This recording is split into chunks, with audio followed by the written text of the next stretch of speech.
kembangkan profil pelajar Pancasila. Belajar, bergerak, berbagi untuk negeri kita menjadi. Assalamualaikum warahmatullahi wabarakatuh. Waalaikumsalam warahmatullahi wabarakatuh. Selamat pagi, guru hebat SMP 26 Bandar Lampung. Yang terhormat Bapak Kepala Sumarto, Bapak Kepala SMP SMK 26 Bandar Lampung, Bapak Sumarto, dan Bapak Ibu Dewan Pengerti yang saya hormati.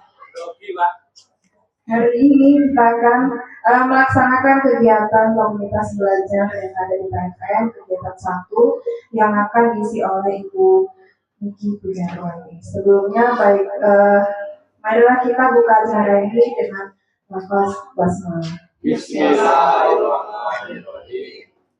Selanjutnya, acara yang kedua akan dibuka. Bapak Sunarto akan memberikan sambutan sekaligus pembukaan untuk acara hari ini. Kepada Bapak, silakan.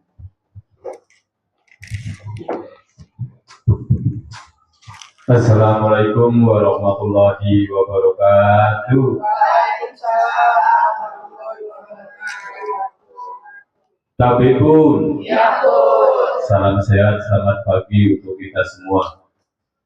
Bapak Ibu yang saya hormati, sebelum acara ini dimulai, dibuka, pertama izinkanlah mari kita senantiasa menjaga puji syukur kita kepada Allah Subhanahu wa Ta'ala yang telah melimpahkan segala rahmat dan karunia-Nya, semua nikmat dan sehat, dan kita masih diberi kesempatan untuk bersama-sama beraktivitas di ruangan ini dalam rangka kegiatan Kombel, di mana kesempatan ini mungkin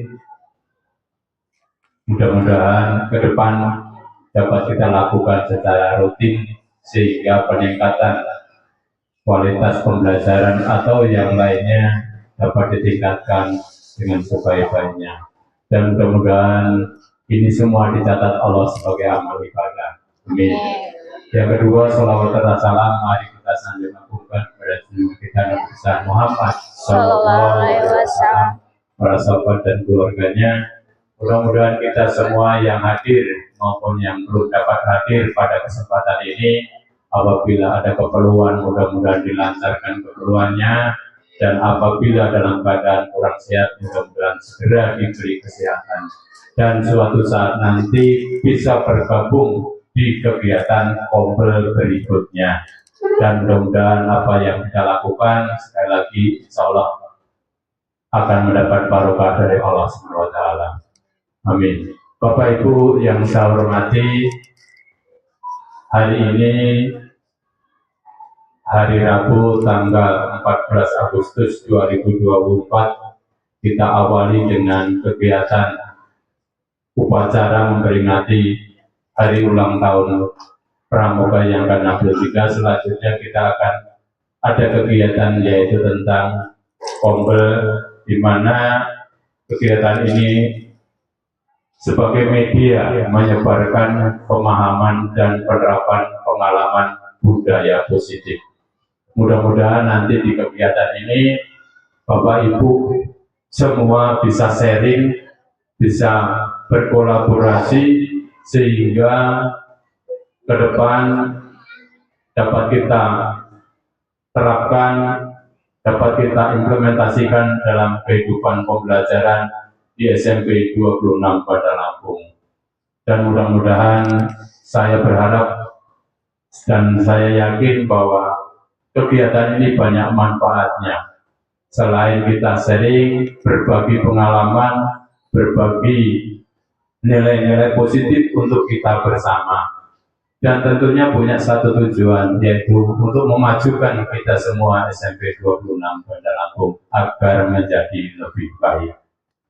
Saya yakin Bapak Ibu semua komitmen dengan harapan, dengan visi misi SMP 26 Bandar Lampung.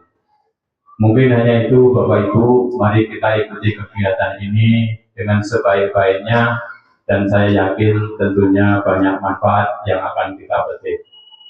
Dengan demikian, maka pada hari ini Rabu tanggal 14 Agustus 2024, kegiatan Kombel tentang penyebaran pemahaman dan penerapan pengalaman budaya positif yang akan disampaikan oleh Ibu Niki Bujarwati secara resmi dibuka.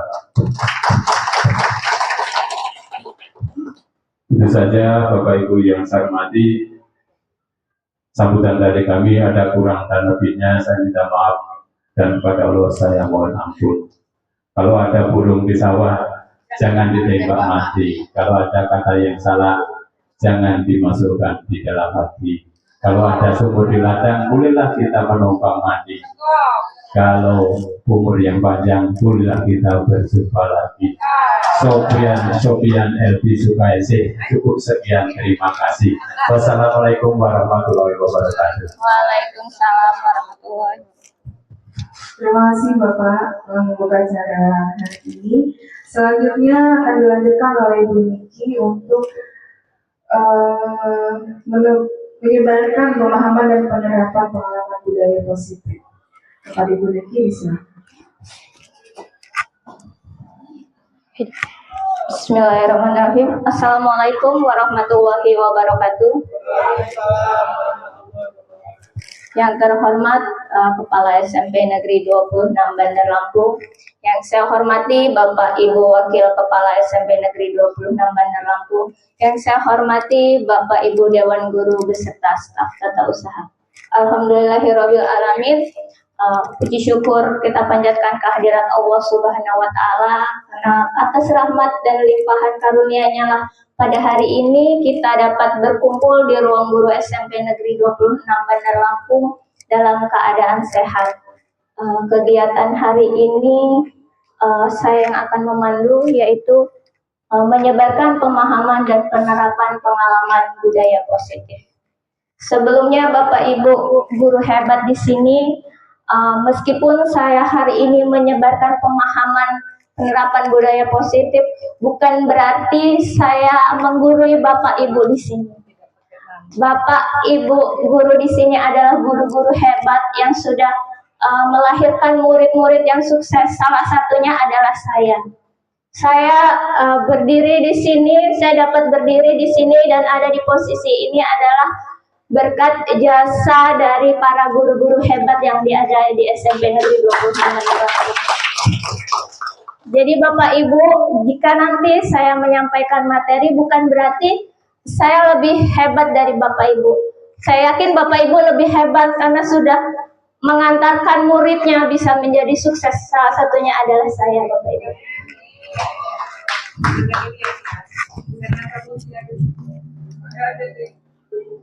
Mati Pak Dewa.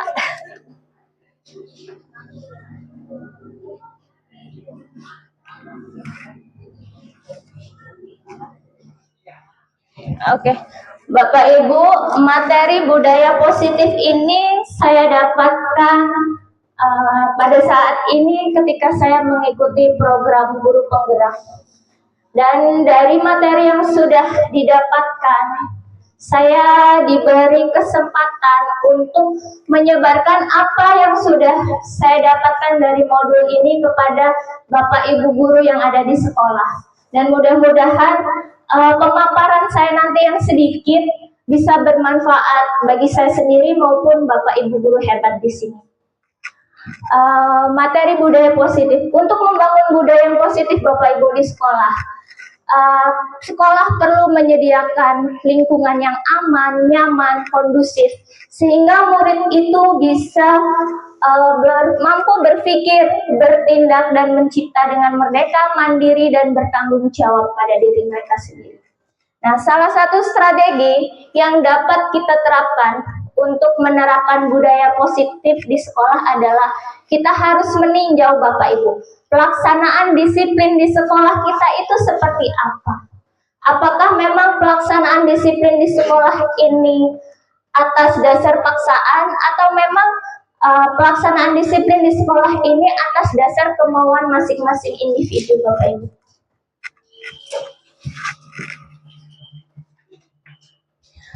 Nah Bapak Ibu, dalam modul positif ini ada beberapa konsep inti yang pada hari ini ingin saya bagikan sedikit pengetahuan saya kepada Bapak Ibu guru hebat yang ada di SMP 26 Bandar Lampung. Yang pertama yaitu perubahan paradigma. Yang kedua adalah tentang disiplin positif. Yang ketiga nilai kebajikan. Yang keempat adalah motivasi perilaku manusia. Dan yang kelima adalah keyakinan kelas. Keenam, kebutuhan dasar manusia. Ketujuh, 5 posisi kontrol. Dan yang terakhir adalah segitiga restitusi. Nah, ini adalah materi-materi yang sudah saya dapatkan ketika saya belajar modul budaya positif. Selanjutnya Bapak Ibu, materi yang pertama itu tentang perubahan paradigma. Nah, kita flashback Bapak Ibu. Ketika kemarin di bulan Juli, kalau tidak salah kita IHT, materinya tentang disiplin positif. Waktu itu narasumbernya adalah Ibu pengawas pembina kita. Mudah-mudahan Bapak Ibu masih ingat ketika kita diajak bermain game berpasangan, yang salah satu temannya mengepal tangan, kemudian yang satunya adalah berusaha untuk membuka bagaimanapun caranya. Nah, menurut Bapak Ibu, apa sih yang kita dapat dari game itu, Bapak Ibu? Apa sih kira-kira itu hubungannya apa ya dengan disiplin positif? Kerja keras. Apa lagi? Jangan menyerah. Karena yang berusaha membuka itu pasti akan melakukan segala cara ya. Kemudian yang menggenggam itu juga dia berusaha bagaimana dia itu tidak membuka genggamannya. Nah Bapak Ibu, itu ada kaitannya dengan perubahan paradigma. Dari stimulus respon berubah menjadi teori kontrol. Apa sih makna dari game kita itu? Nah sekarang saya bertanya gitu. Ketika waktu itu Bapak Ibu ada yang membuka tangan, kira-kira alasannya apa Bapak Ibu membuka tangan itu? Apakah memang sudah lelah atau sakit, digelitikin gitu kan? Nah, ada yang ngasih uang. Berarti ketika Bapak Ibu itu membuka tangan atas kemauan Bapak Ibu bukan? Iya, bukan karena dipaksa, ayo dibuka gitu, buka tangannya gitu. Tapi dari diri Bapak Ibu sendiri kan, gitu. Sedangkan orang lain yang berusaha itu hanya ibaratnya menggoda lah, ayo dibuka. Tapi kan kalau kita sendiri tidak mau membuka ataupun mau membuka itu adalah atas kemauan diri kita sendiri. Nah itu Bapak Ibu makna dari game itu. Ketika kita sebagai manusia itu bertindak, sebenarnya faktor yang mempengaruhi kita bertindak itu adalah kontrol diri kita. Jadi orang lain itu tidak akan bisa mengontrol kita. Kayak tadi walaupun udah digelitikin, udah dicubit atau seperti apapun, ketika kita sendiri tidak mau membukanya, ya kepalan itu tidak akan terbuka. Nah jadi dari permain tadi Bapak Ibu, orang yang berusaha membukanya itu memberikan stimulus. Itu artinya faktor eksternal. Sedangkan kita yang membuka itu mengontrol diri kita, itu adalah teori kontrol. Nah itu kenapa waktu itu kita diajak bermain game cobalah buka. Nah itu adalah perubahan paradigma. Artinya begini Bapak Ibu, murid juga akan seperti itu. Bagaimana murid itu bertindak, bagaimana murid itu akan bersikap, tentu itu adalah dasarnya keinginan mereka, bukan dari kita. Kita hanya memberikan mungkin arahan, bimbingan, tapi ketika mereka mau, ya mereka akan bertindak. Tapi kalau mereka nggak mau kita beli respon seperti apa, ya tidak akan terjadi. Kalau berkaitan dengan pembelajaran dengan paradigma baru Bapak Ibu, pembelajaran yang saat ini dilakukan itu menggunakan, disarankan gitu ya, kita harus melaksanakan pembelajaran berdiferensiasi. Artinya apa? Kita dituntut untuk memenuhi kebutuhan murid itu dalam belajar. Mungkin kita tidak asing lagi dengan kebutuhan murid atau gaya belajar murid. Yang murid harus audio visual. Nah, memang sekarang kita sebagai guru itu dituntut untuk mengakomodasi. Jadi mungkin di kelas kita harus bisa memfasilitasi murid yang audio visual maupun audio visual. Tujuannya apa Bapak Ibu? Agar murid itu memiliki profil pelajar Pancasila.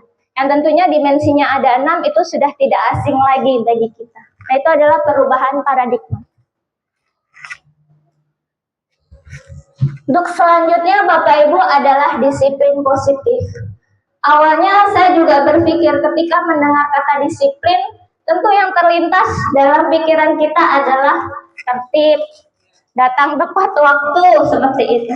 Ternyata disiplin positif itu tidak terbatas itu Bapak Ibu. Jadi disiplin positif itu adalah bagaimana kita menanamkan keyakinan gitu kepada murid untuk bertindak. Jadi untuk tertib, tepat waktu, disiplin itu adalah yang harus mereka lakukan. Jadi disiplin positifnya itu adalah mereka melakukan sikap-sikap itu tanpa kita paksa. Jadi bagaimana caranya kita memunculkan motivasi dari murid itu untuk melaksanakan yang namanya tertib, disiplin itu atas kemauan diri sendiri. Tidak harus kita suruh. Jadi disiplin positif itu adalah menumbuhkan kesadaran bagi murid gitu untuk melaksanakan nilai-nilai yang positif.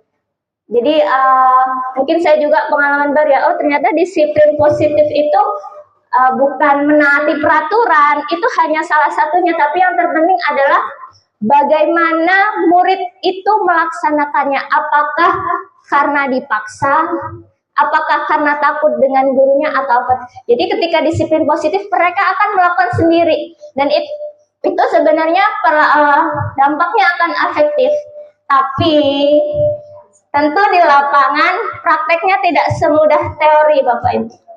Bagaimana menumbuhkan motivasi intrinsik dari siswa itu sangat-sangatlah sulit gitu. Jangankan kita menumbuhkan di orang lain, kita praktek untuk diri sendiri aja itu tidaklah mudah.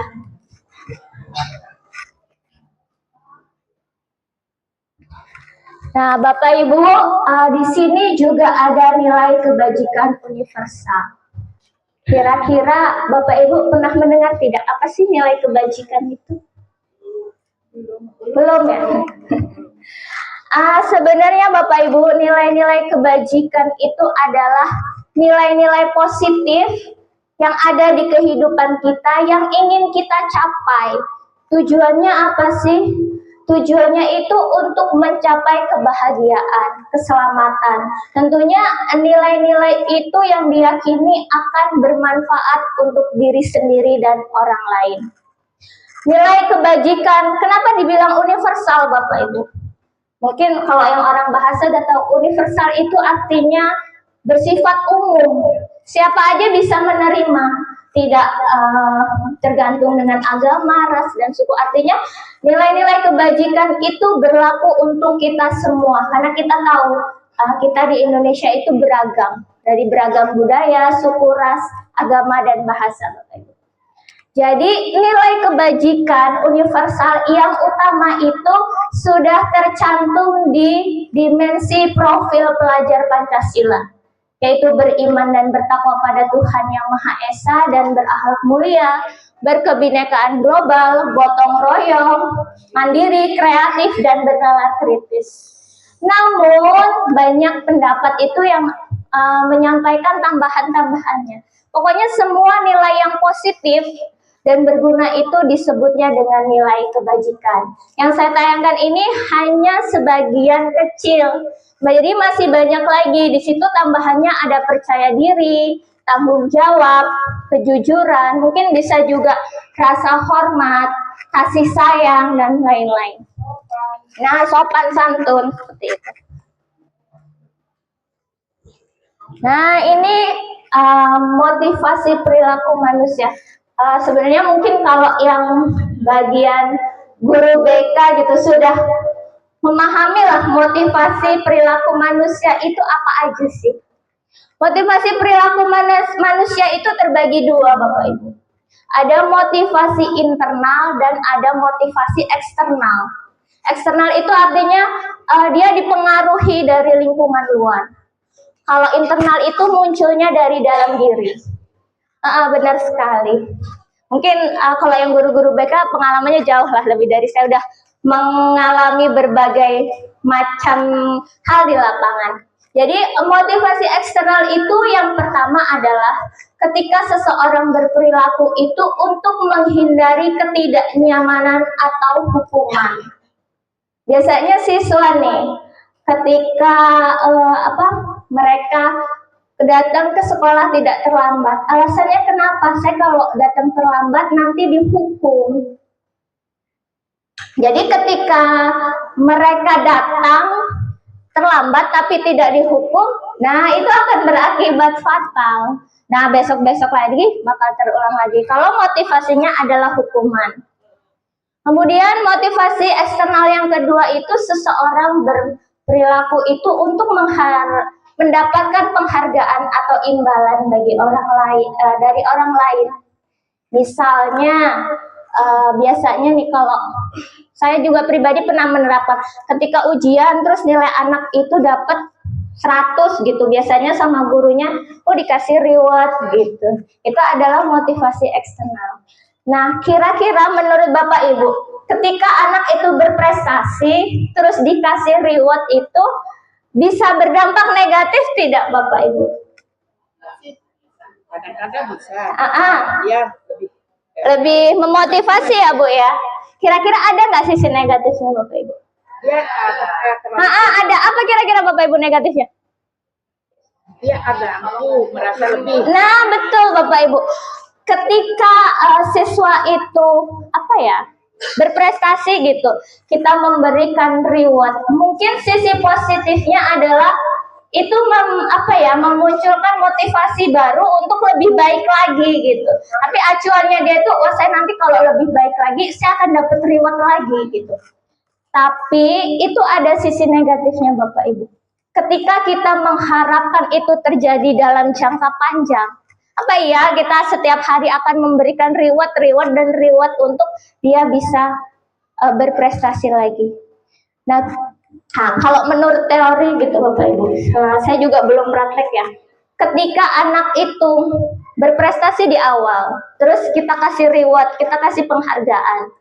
Nah, misal kedua kalinya dia melakukan hal yang sama, tapi tidak kita kasih reward. Kira-kira, muridnya akan kecewa Bapak Ibu. Jadi kalau kita mengharapkan itu dalam jangka waktu yang pendek, it's okay, itu bagus untuk menambah motivasi belajar untuk menjadi yang lebih baik gitu. Terus tapi kalau mindset kita adalah jangka panjang, ya itu kurang efektif gitu. Terus biasanya kalau yang berprestasi itu kita kasih reward, yang nggak berprestasi bisa jadi minder. Wah, dia disayang guru nih karena pintar gitu. Saya nggak disayang karena saya nggak pintar. Itu bisa malah makin menurunkan kreativitas anak ya. Jadi sudah. Nah, sebenarnya semua itu ada plus minusnya ya Bapak Ibu gitu. Jadi bagaimana kita memilih dan memilah mana sih yang lebih efektif kita terapkan.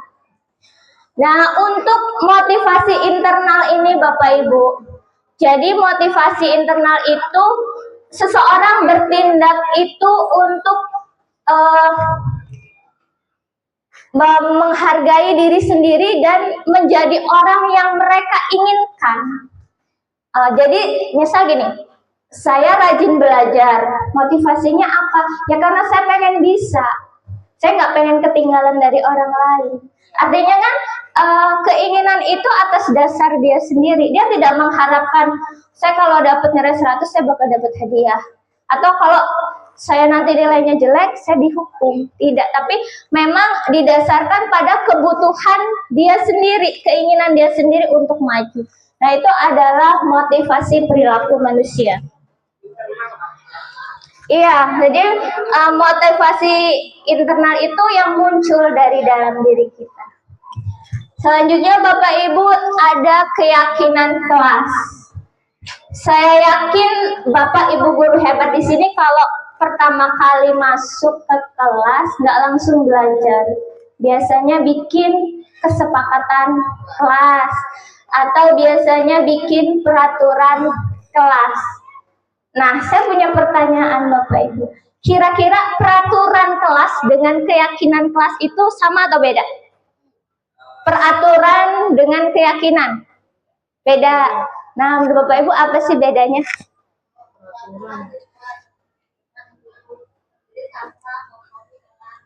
Iya, kita beri aplaus untuk Bu Sri Wahyu nih. Jadi peraturan itu seperti ini Bapak Ibu.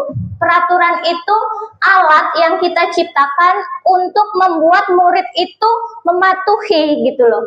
Seperti tata tertib itu memang kita yang buat gitu, sekolah yang buat, tanpa siswa itu diajak, nak pengennya seperti apa. Itu adalah peraturan. Keyakinan kelas ini sebenarnya sama dengan kesepakatan kelas.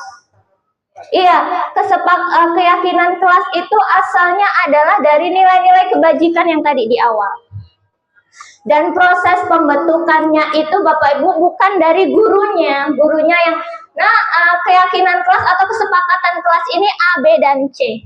Tapi bukan, jadi keyakinan kelas ini dibentuk dari usulan-usulan murid. Jadi murid itu diminta menuliskan keyakinan kelas apa yang ingin mereka capai. Nah, nanti disatukan, sesudah disatukan baru nanti sesudah ada ini disepakati. Nah, keyakinannya ini satu kelas sepakat atau tidak. Jadi murid dilibatkan gitu. Jadi itu lebih mungkin kesepakatan itu munculnya dari dalam diri, bukan dari kita yang mendoktrin. Oh, harus seperti ini gitu. Jadi mungkin itu bisa lebih efektif untuk menjalankan disiplin. Apa Bu? Kalau mau dibuat dua boleh. Peraturan itu berarti mungkin dari kita ya, Bu. Oh, harus seperti ini. Tapi kalau keyakinan itu adalah kita berdiskusi dengan murid. Keyakinan kelas itu apa? Jadi nanti ketika murid itu mungkin melakukan hal yang melanggar, kita bisa kembalikan lagi, kan kita udah sepakat di keyakinan kita nggak boleh seperti ini. Nanti mereka belajar untuk menemukan solusi. Nah, Bapak Ibu, ini ada kriteria keyakinan kelas. Yang pertama itu bersifat abstrak. Abstrak itu mungkin global ya. Nyata. Abstrak itu nggak nyata ya. Jadi bayang-bayang gitu ya. Oke, yang kedua itu adalah dia bersifat universal Bapak Ibu. Jadi tidak menyudutkan satu orang, semua bisa menerima. Dan yang ketiga itu adalah pernyataannya positif. Kalimatnya harus kalimat positif. Tidak boleh menggunakan tidak, jangan. Jadi misal keyakinannya tidak mencontek saat ujian. Nah, kita buat itu bagaimana menjadi kalimat positif. Mungkin jadi jujur atau bertanggung jawab, seperti itu Bapak Ibu. Kemudian keyakinan kelas itu tidak perlu banyak-banyak Bapak Ibu. Sedikit aja, karena biar murid juga merasa tidak terlalu banyak. Sedikit tapi bermanfaat dan dapat mereka terapkan. Daripada kita bikin peraturan atau keyakinan 2 lembar tapi tidak dijalankan dengan murid, lebih baik sedikit tapi efektif dan efisien. Nah, terus selanjutnya yaitu keyakinan kelas itu harus sesuai dengan sekolah kita, harus dengan kelas kita. Jadi kita melihat gimana sih kondisi anak kita gitu. Jangan kita membuat suatu keyakinan tapi terlalu jauh dengan anak kita. Kita tidak bisa menerapkan keyakinan kelas. Mungkin kondisi siswa kita di 26 mungkin akan berbeda dengan sekolah seperti di IT. Jadi kita tidak bisa mengadopsi keyakinan dari mereka karena itu tidak sesuai dengan kondisi kita. Dan yang terakhir itu keyakinan kelas itu harus disusun melibatkan warga sekolah. Atau kalau kita di kelas ya harus melibatkan siswa, bukan kita sendiri yang menyusunnya. Jadi murid itu merasa diajak, oh kita berkolaborasi nih untuk menentukan keyakinan kelas.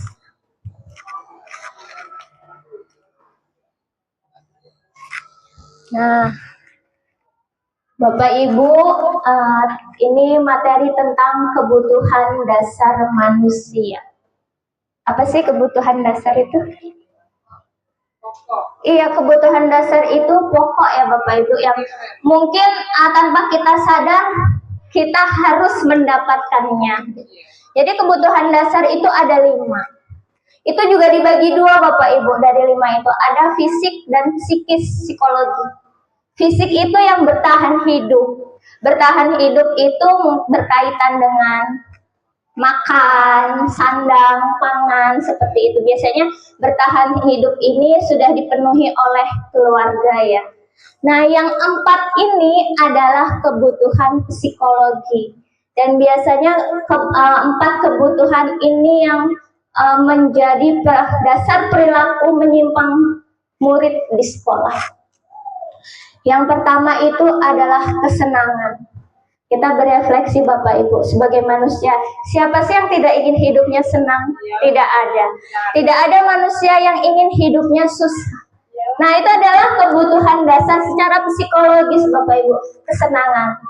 Kemudian yang kedua adalah kasih sayang dan ingin diterima. Sebagai manusia, kita pengen nggak disayang oleh orang lain? Kita pengen dihargai oleh orang lain. Kemudian kita juga ingin diterima.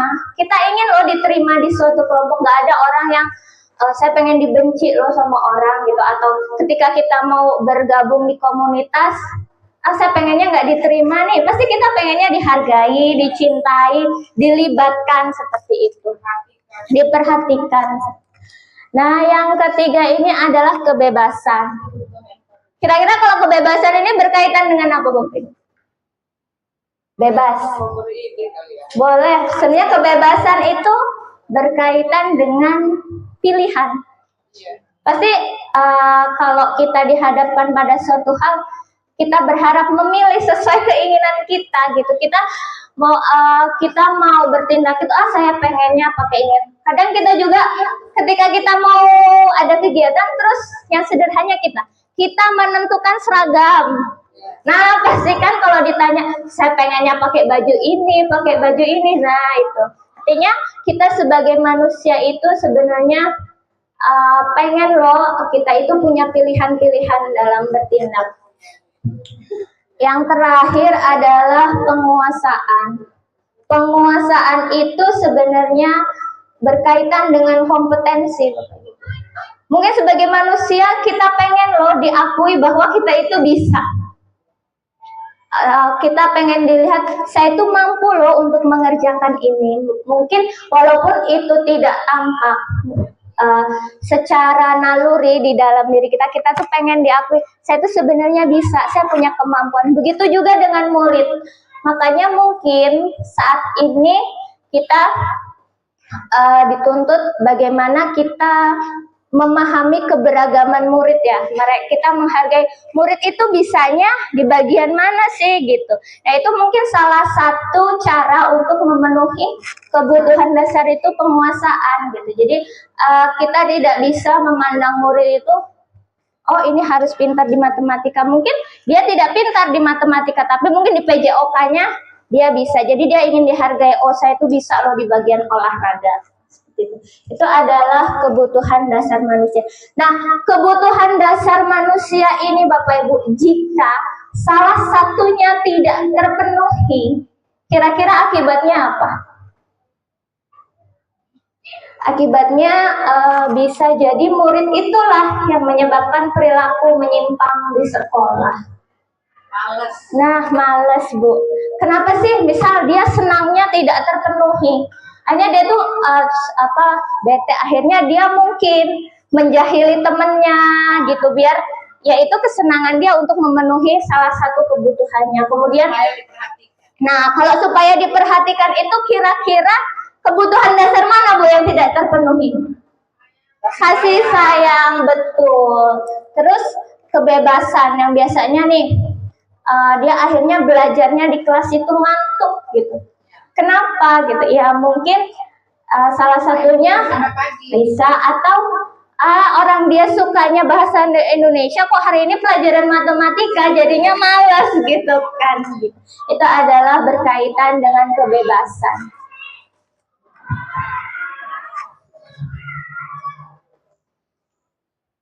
Nah, ini ada 5 posisi kontrol.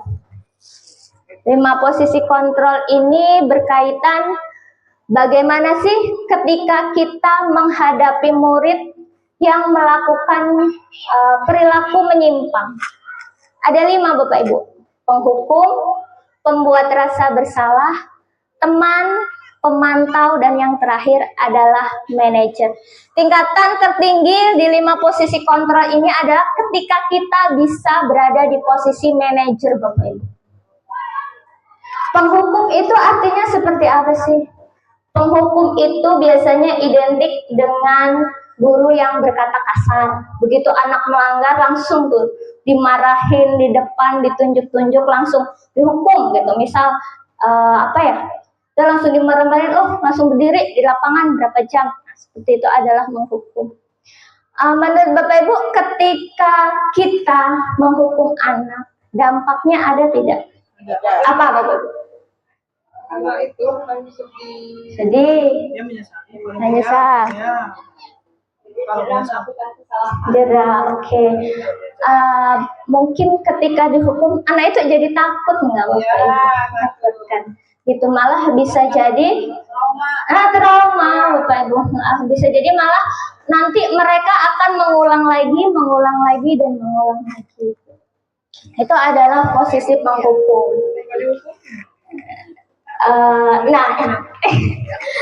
Oke. Dan yang kedua itu adalah posisi pembuat rasa bersalah. Kira-kira pernah nggak kita melakukan seperti ini Bapak Ibu? Nah, contohnya seperti apa? Misal nih, ketika murid di kelas biasanya kan nggak ngerjain PR ya, terus kita bilang gini, Nak, ibu ini udah capek-capek ngajarin kamu, udah panjang lebar, kamunya nggak ngerti, terus orang tuanya udah bayarin sekolah, udah ngasih uang jajan, orang tuanya kayak mana coba kalau melihat kalian kayak gini di sekolah, pasti kecewa. Nah, itu adalah mungkin biasanya sering ya Bu kita lakukan seperti itu gitu. Dan ternyata Bapak Ibu, ketika kita melakukan seperti itu ada dampak psikis untuk anak.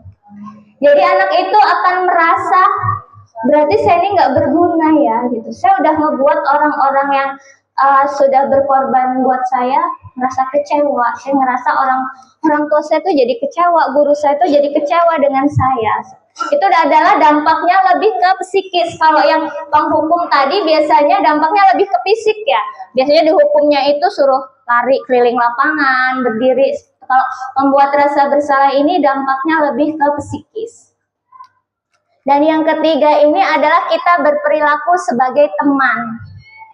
Nah, teman ini kita memandang murid itu bukan guru tapi diperlakukan itu sebagai teman. Kita menggunakan kalimat-kalimat yang lebih soft gitu. Terus ketika mereka melanggar itu, aduh kenapa hari ini melanggar lagi, ayolah tertib aturan, seperti itu. Nah, posisi teman ini sebenarnya punya dampak positif Bapak Ibu. Positifnya itu adalah kita guru dengan murid itu akan lebih dekat gitu. Jadi murid itu akan ngerasa, oh ibu ini baik, bapak ini baik. Jadi mungkin ketika mereka ada masalah, mereka akan terbuka sama kita gitu, akan menceritakan segalanya kenapa mereka berperilaku menyimpang. Tapi ada sisi negatifnya juga. Ketika guru itu memiliki kontrol sebagai teman, kadang murid itu ketergantungan sama gurunya. Misal muridnya itu melanggar, nggak ngerjain PR. Biasanya saya sering, udah nggak apa-apa, lain kali diperbaiki. Nah, ketika diperlakukan seperti itu, malah besoknya bisa berulang lagi. Nah, terus Iya, meremehkan. Kemudian ketika nanti mereka ada masalah, yang diandalkan itu guru yang dianggap sebagai teman itu, nanti sama bapak itu masalah saya selesai gitu. Nanti dihandle sama bapak itu, saya dibantuin. Nah, jahatnya mungkin ke sana. Nah, mungkin ketika dia ada masalah, udah curhat sama guru yang dianggap sebagai teman gitu. Tapi gurunya ini ternyata mungkin ada satu kondisi yang tidak bisa memberikan solusi, atau lagi sibuk, atau itulah akan timbul rasa kecewa. Bapak itu ternyata tidak sesuai harapan saya loh gitu. Yang harusnya bisa bantu saya kok malah enggak, atau malah marahin saya. Itu ada dampaknya juga. Yang keempat itu adalah posisi pemantau. Bapak itu pemantau itu apa sih? Memantau, ngeliatin ya, mengawasi gitu. Jadi kalau CCTV, betul, kita CCTV anak, benar Bu. Kita sebagai pengawas anak ya di sekolah itu gitu. Jadi pemantau itu Bapak Ibu itu berkaitan dengan bagaimana sih kita menerapkan peraturan gitu. Jadi kalau ada yang melanggar, pasti langsung kita bilang apa peraturan sekolah kita. Nah, kalau kamu melanggar, konsekuensinya seperti apa? Itu sudah mulai kita mengajak anak itu flashback kembali. Nah, posisi yang paling tinggi itu adalah sebagai manajer Bapak Ibu. Nah, untuk kita dapat berperilaku sebagai posisi manajer itu bukanlah hal yang mudah. Kenapa? Karena di posisi manajer ini kita tidak akan menghardik murid itu salah. Kita berusaha menggali informasi. Hari ini melanggar peraturan ya gitu. Kira-kira kenapa? Alasan apa sih kalian melanggar peraturan ini? Gitu. Nah, kira-kira yang kalian langgar ini peraturan yang mana? Gitu. Terus setelah itu, manajer ini nanti ada kaitannya dengan keyakinan kelas Bapak Ibu. Jadi ketika di posisi manajer ini, kita pertama nggak langsung menghardik murid, oh kamu salah, tapi kita tenangkan dulu ya emosinya gitu, terus kita tanya lagi alasannya seperti apa. Nah, di akhir adalah kita berdiskusi bagaimana mereka bisa mencari solusi sendiri dari kesalahan yang sudah mereka lakukan. Jadi solusinya itu bukan dari kita. Kalau yang pemantau tadi mungkin konsekuensi dari pelanggaran itu sudah tertulis, misal tidak memakai dasi pramuka, oh pelanggar, konsekuensinya apa gitu. Tapi kalau manajer itu solusinya bukan dari kita, tapi anak itu memunculkan sendiri. Ya kalau guru BK udah tahu lah. Iya, manajer. Jadi Bapak Ibu, sebenarnya posisi yang harus kita hindari itu adalah posisi penghukum dan pembuat rasa bersalah. Yang tujuan puncaknya adalah kita menjadi seorang manajer. Tapi untuk menjadi seorang manajer itu bukanlah hal yang mudah. Posisi kontrol itu sebenarnya tidak saklek Bapak Ibu. Tidak harus kita berperilaku sebagai manajer, tidak. Mungkin ada di satu waktu kita harus berperan sebagai teman. Kita juga bisa berperan sebagai penghukum. Mungkin bisa jika memang pelanggarannya itu sudah tidak bisa ditoleransi, nggak mungkin kita masih mau nanya solusinya apa kalau memang yang mereka lakukan itu benar-benar sudah di luar batas. Nah, Bapak Ibu, di sini ada perbedaan antara hukuman, konsekuensi, dan restitusi. Bisa Bapak Ibu baca. Jadi hukuman itu sistemnya tiba-tiba, dia spontan. Ketika anak melanggar langsung suruh ini gitu. Terus biasanya itu berkaitan dengan fisik. Nah, kalau konsekuensi itu biasanya terencana atau sudah disepakati. Misal kita buat nih, kalau di kelas tidak piket, konsekuensinya apa sih? Nah, suruh bersihin seharian. Nah, seperti itu konsekuensinya. Terus kalau di konsekuensi ini murid dilibatkan loh untuk menyusun konsekuensinya. Kalau di hukuman ya tidak, memang satu arah ya dari gurunya atau dari pimpinannya. Sedangkan restitusi itu adalah proses menciptakan kondisi bagi murid untuk memperbaiki kesalahan. Jadi di restitusi itu adalah bagaimana kita membuat murid itu dapat belajar dari kesalahan. dari kesalahan itu mereka mendapatkan pengalaman apa, dan kita berdiskusi, berkolaborasi untuk menemukan solusinya. Refleksi kan apa dia kesalahan apa? Nah iya, misal hari ini kurangnya apa gitu. Nah kira-kira untuk memperbaiki kurangnya hari ini kita harus ngapain sih? Mungkin belajar lebih lagi, lebih aktif lagi seperti itu. Nah ini adalah saya buat satu contoh kasus dengan kita sebagai 5 posisi kontrol. Kasusnya adalah siswa memakai sepatu warna coklat yang tidak sesuai dengan peraturan. Ini hanya versi saya Bapak Ibu. Kalau Bapak Ibu, mungkin Bapak Ibu bisa lebih mengembangkan lagi. Kalau kita sebagai penghukum langsung nih, ketika kita melihat sepatu anak warna coklat, langsung lepas, berdiri di lapangan, diambil. Nah seperti itu. Tapi kalau kita sebagai pembuat rasa bersalah, kita akan tanya lagi. Berapa kali lo harus dikasih tahu kalau sepatunya harus hitam? Ibu kecewa loh kalau kalian tuh melanggar terus. Nah, seperti itu. Kalau kita sebagai teman, mungkin lebih halus lagi. Ayo dong peraturannya ditaati, masa melanggar terus. Terus mungkin ada kita tambah, ya sudah kali ini dimaafkan, nggak apa-apa gitu. Kalau sebagai pemantau Bapak Ibu, kita menghubungkannya dengan peraturan. Nah, kita kan peraturannya sepatunya nggak boleh warnanya selain hitam. Nah, kamu tahu nggak konsekuensinya kalau sepatunya itu bukan hitam? Nah, kalau kita mau berperan sebagai manajer, kita tanya dulu ketika ngeliat anak. Nah, tahu nggak hari ini salahnya apa? Dan mereka, oh iya Bu, sepatu saya warnanya coklat. Nah, kamu tahu kan peraturan sekolah kita itu seharusnya sepatunya warna apa? Warna hitam. Nah, kenapa hari ini sepatunya bukan warna hitam? Pasti kan mereka akan menjabarkan alasan. Nah, iya alasan-alasannya kan. Nah, oke, sekarang alasannya diterima. Nah, biar besok tidak terulang lagi, apa sih yang bisa kamu lakukan? Gitu. Jadi solusinya itu bukan dari kita, dari murid gitu. Kita hanya nanti kalau memang solusinya sudah pas, kita memberikan penguatan. Jadi solusi yang dari murid itu kalau secara teori ya, artinya itu memang keinginan mereka, bukan dari paksaan, dan itu lebih efektif. Gitu, Bapak Ibu.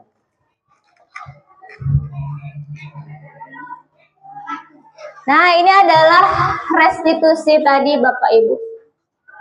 Panjang, bentar lagi Bapak Ibu materinya. Restitusi dalam kaitan dengan penerapan budaya positif itu adalah mengacu pada memperbaiki hubungan dan pemulihan yang melibatkan guru, murid, dan seluruh keluarga sekolah. Artinya ketika kita merestitusi seseorang yang melanggar salah, bukan kita mencari kesalahannya, tapi bagaimana ketika nanti dia kembali lagi ke kelompoknya, dia memiliki keyakinan saya harus dapat bersikap yang lebih baik gitu. Jadi restitusi itu bukan menebus kesalahan, tapi restitusi itu lebih belajar dari kesalahan, kemudian menemukan solusi agar kesalahan itu tidak akan terulang kembali gitu.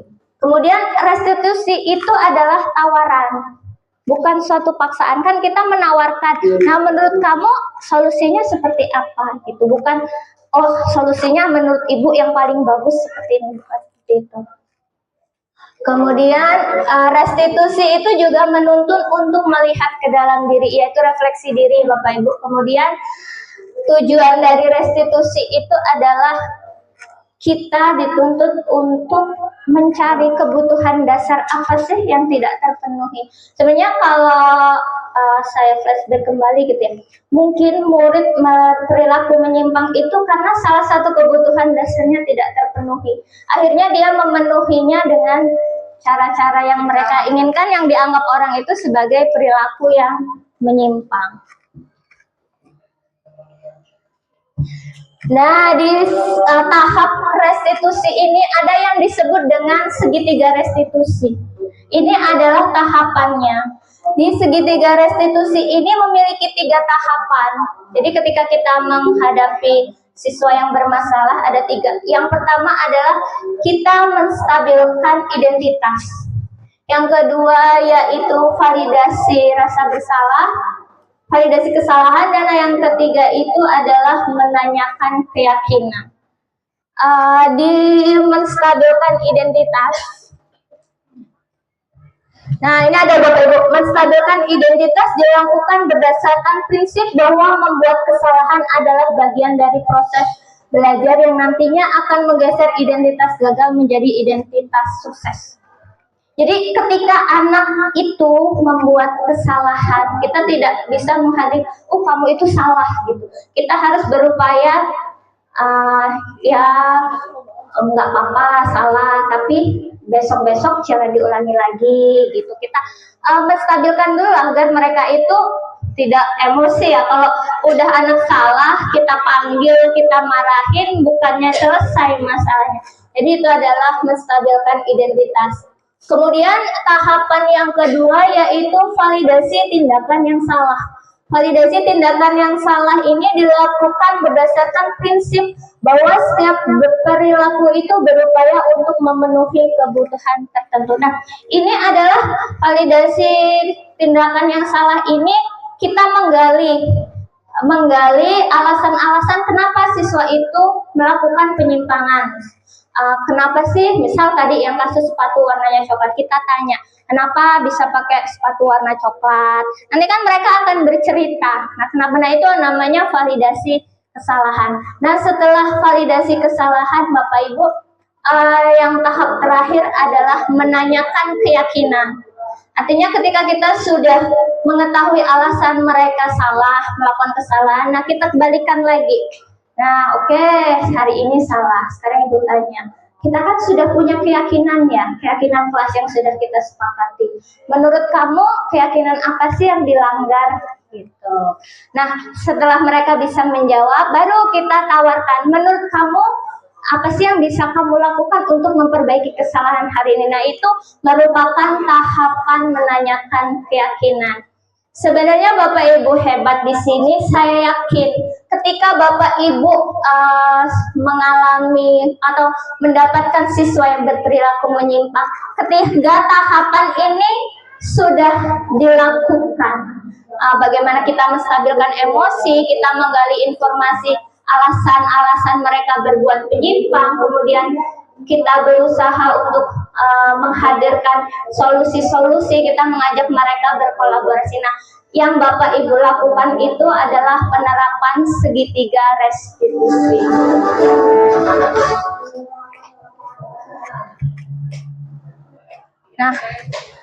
Nah, demikian Bapak. Ya. Apa?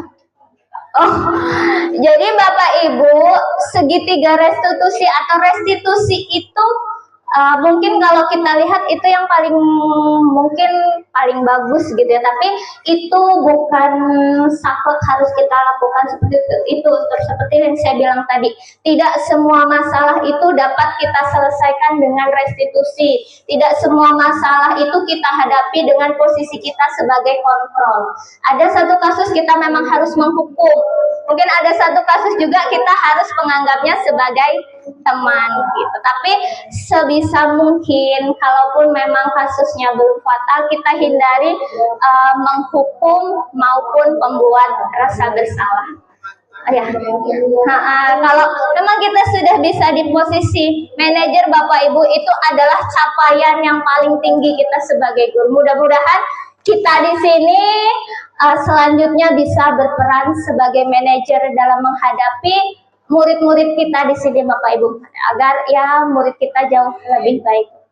Ya Bapak Ibu, demikian pemaparan dari saya, sudah panjang lebar, dan saya mengucapkan terima kasih yang sebanyak-banyaknya, yang sedalam-dalamnya kepada Bapak Ibu guru saya gitu, yang sudah yang dari saya sekolah tentunya sudah memberikan saya ilmu gitu, sehingga hari ini saya bisa berdiri di sini. Dan sebenarnya ini adalah tugas saya pribadi Bapak Ibu sebagai pemenuhan tugas saya CGP.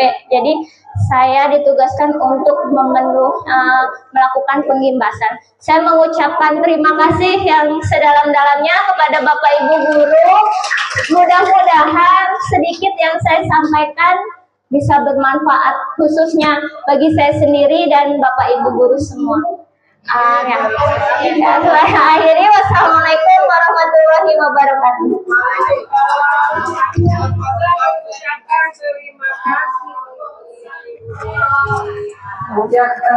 Terima kasih Bu Niki atas materinya hari ini. Baik Bapak Ibu, akhirnya berakhir untuk kegiatan kita hari ini. Ada 3 kegiatan lagi karena waktu itu kita mengisi KMM itu ada 4 kegiatan. Sudah, 3 kegiatan selanjutnya kita lakukan. Udah matiin aja. Baik, saya akhiri. Wassalamualaikum.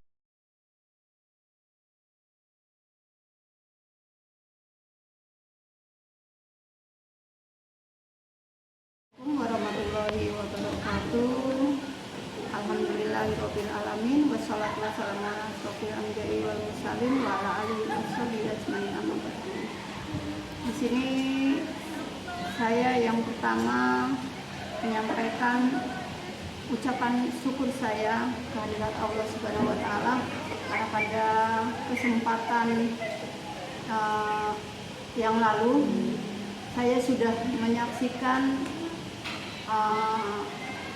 Ibu Niki Pujarwati menyampaikan tentang materi budaya positif, di antaranya juga adalah misi positif.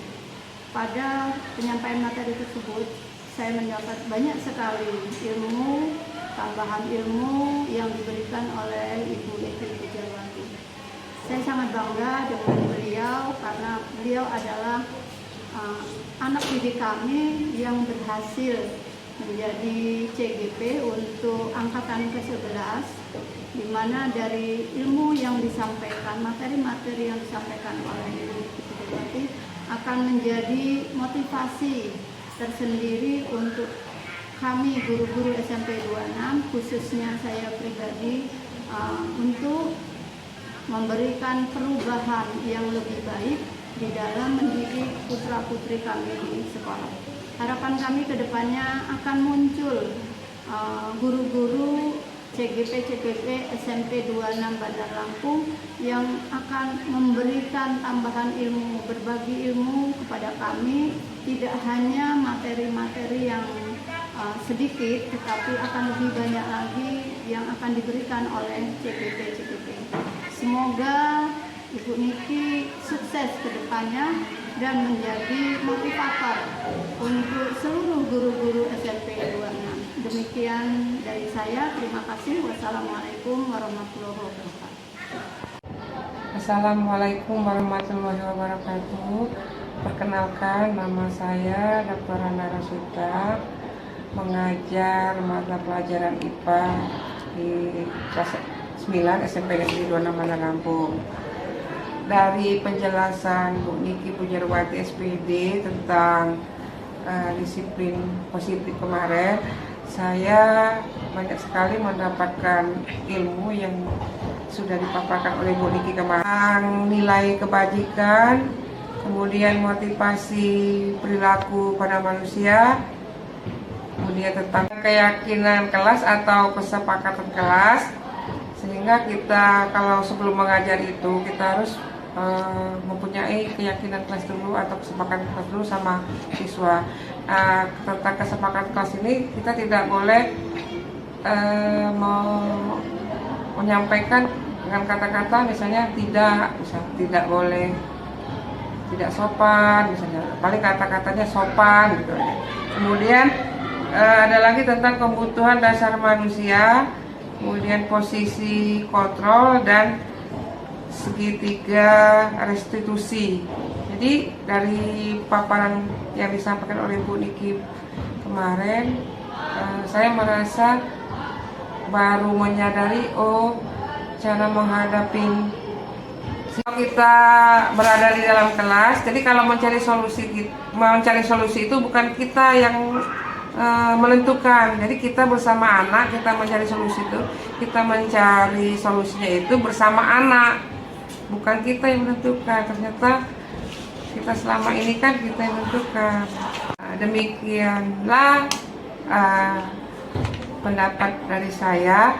Terima kasih banyak kepada Bu Niki yang telah memberikan ilmunya kepada kami. Semoga ilmu berikutnya disampaikan atau diinfokan lagi kepada kami. Demikianlah paparan dari saya. Terima kasih. Assalamualaikum warahmatullahi wabarakatuh.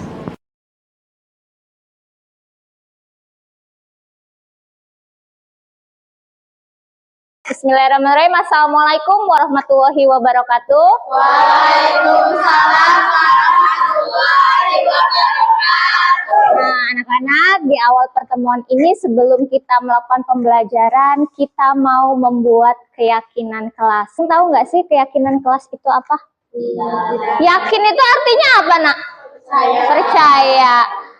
Artinya nilai-nilai keyakinan kelas itu adalah nilai-nilai positif yang ada di kehidupan kita, yang kita percaya dan kita yakini ingin kita capai dalam hidup kita.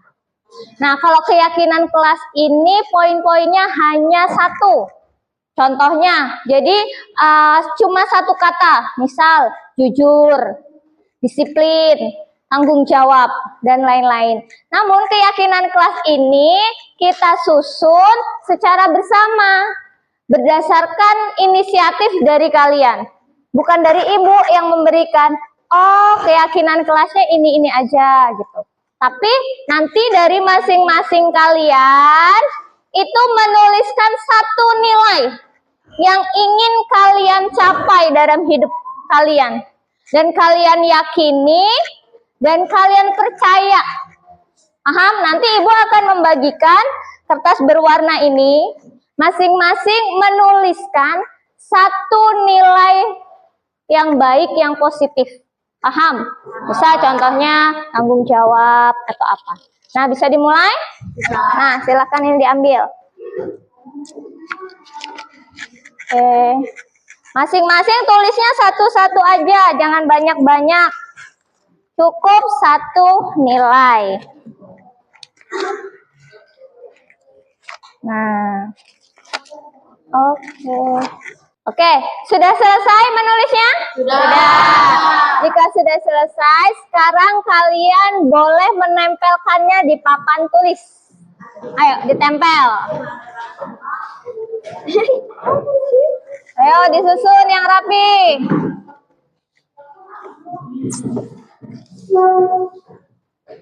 Sana, Luna, sebelah sana.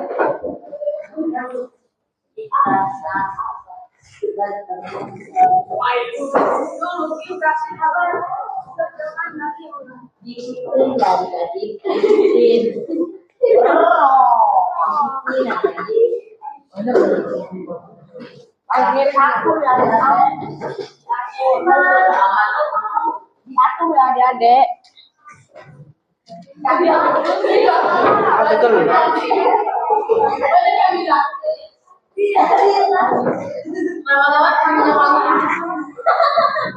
Sudah? Sudah. Coba kita cek tanggung jawab. Ini sama. Disiplin, tanggung jawab, rajin, disiplin. Tanggung jawab bisa. Tidak terlambat itu sama dengan disiplin. Mendengarkan guru saat menjelaskan. Oke, nanti kita lihat dulu. Ini disiplin udah, tanggung jawab. Kerjasama, oke. Menghormati, belajar dengan tertib, disiplin. Oke, memperhatikan guru, disiplin. Mendengarkan. Menghormati.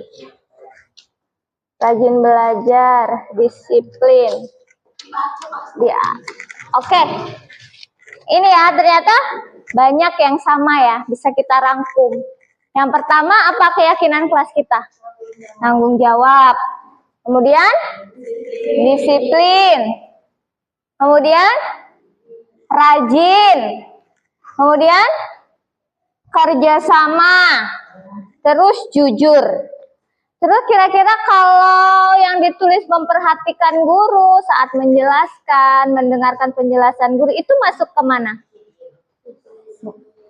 Lebih ke rasa hormat. Oke. Jadi kita sudah punya berapa nih? 1, 2, 3, 4, 5, 6. Kita punya 6 keyakinan kelas. Yang pertama, harus tanggung jawab. Yang kedua, disiplin. Yang ketiga, rajin. Yang keempat, kerjasama. Yang kelima, jujur. Yang keenam adalah hormat. Nah, apa kalian semua sepakat dengan keyakinan kelas kita ini? Apa kira-kira yakin mau melaksanakannya? Yakin. Apakah keyakinan kelas ini akan membuat kalian menjadi lebih baik? Yakin. Insya Allah. Setuju semua? Setuju. Nah, jadi keyakinan kelas ini yang akan kita terapkan di 71 selama 1 tahun ke depan.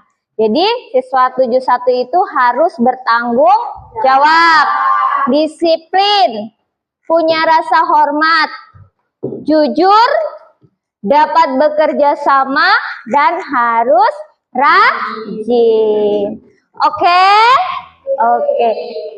Berarti kita di sini saling kerjasama untuk mewujudkan keyakinan kelas itu. Jadi keyakinan kelas itu harus kita terapkan nanti di kehidupan kita di sekolah. Bahkan harus kalian yakini bahwa keyakinan kelas itu akan menjadikan kalian lebih baik dan akan kalian terapkan di kehidupan kalian di keluarga maupun di masyarakat. Oke, setuju?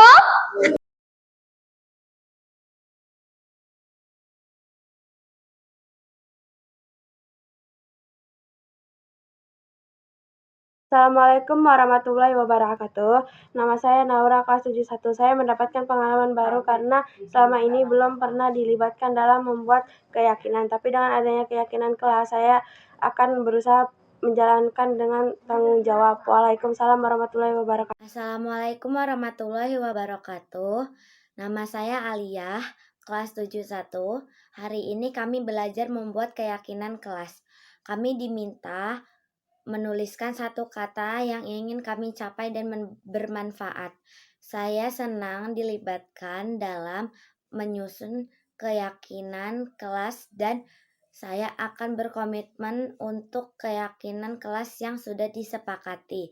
Terima kasih. Wassalamualaikum warahmatullahi wabarakatuh.